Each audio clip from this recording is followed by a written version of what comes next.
Sit down. It's dark in here. Come on, don't fall asleep. Okay, we bet, what time is it?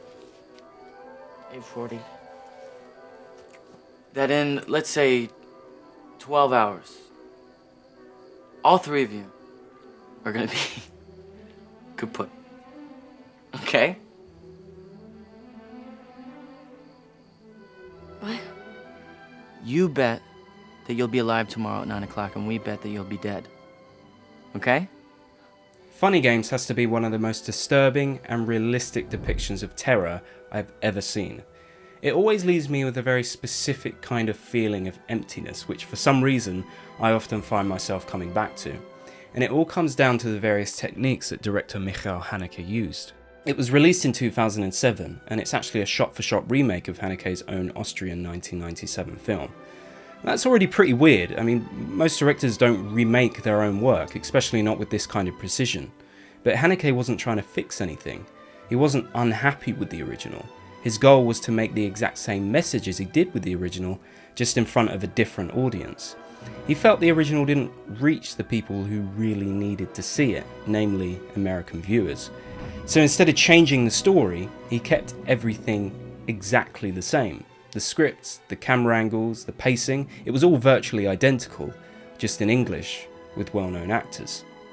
One of the things that really sets Funny Games apart is the way it talks directly to you. That's not a figure of speech.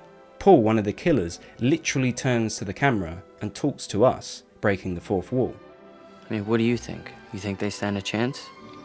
You're on their side, aren't you? Who are you betting on, Sometimes it's playful, other times it's sinister, but it completely breaks the illusion that we're just watching a story unfold.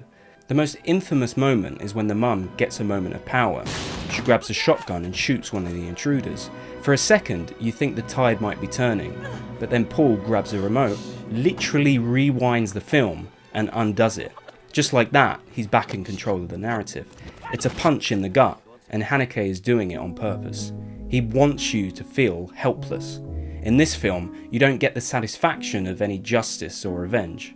And visually, the film doesn't go for quick cuts or flashy camera moves. Haneke and his cinematographer, Darius Khondji, use a lot of incredibly long takes and static shots.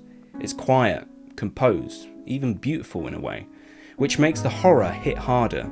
You're stuck in the scene with these characters. There's no music telling you how to feel. And that's something we've all been accustomed to with these types of films. If something bad is happening on screen, there'll usually be music to accompany it. But when it's stripped away, and you're just left to sit there with what's happening, with no release or reward, it can leave you with a feeling people don't tend to associate with entertainment. When the violence happens, it's sudden, and then the silence creeps back in. In one of the most upsetting scenes, when the child is killed, Haneke doesn't even show it. The camera just lingers in the living room while the characters sit in shock.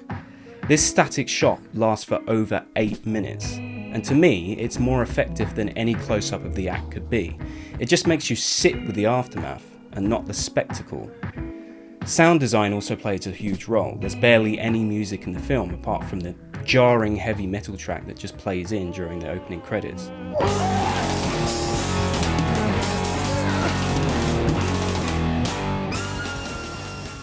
A deliberate contrast to the peaceful upper middle class setting. After that, most of the sound is completely diegetic. Creaky doors, a knock on a window, the rustle of clothes.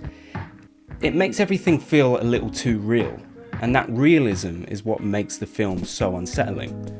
Michael Pitt and Brady Corbert's performances as these two deeply disturbed psychopaths are both charming and terrifying. They don't snarl or shout, they're polite, calm, and weirdly casual about everything. Please take off your pants. If you don't let me see your wound, I can't help you. I'm sorry I hurt you, but you forced me to, you must admit. Naomi Watts, Tim Roth, and Devon Gearhart deliver performances that feel raw and painfully grounded. You believe their fear, their confusion, their desperation. These actors weren't chosen because they're the typical faces you'd expect in a home invasion thriller. They were picked because they don't look like they belong in one. And that contrast is exactly what Haneke wanted. Haneke has always said that Funny Games isn't even really meant to entertain you. That's probably one of the most important things to understand. Which is funny, because To me, just experiencing the contrast of the horrific things that are happening and the cold, matter-of-fact way it's all presented always keeps me feeling completely plugged in.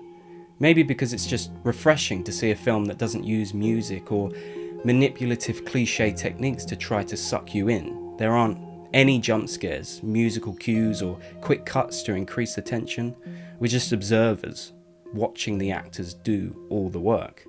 This is a film that confronts you, challenges you, and even scolds you a little bit for wanting certain things from movies like heroes or justice or satisfying endings. I understand why people don't like this movie, but the reasons why they don't like it are exactly why I love it so much. I mean, it's the perfect home invasion film, right? Or is it?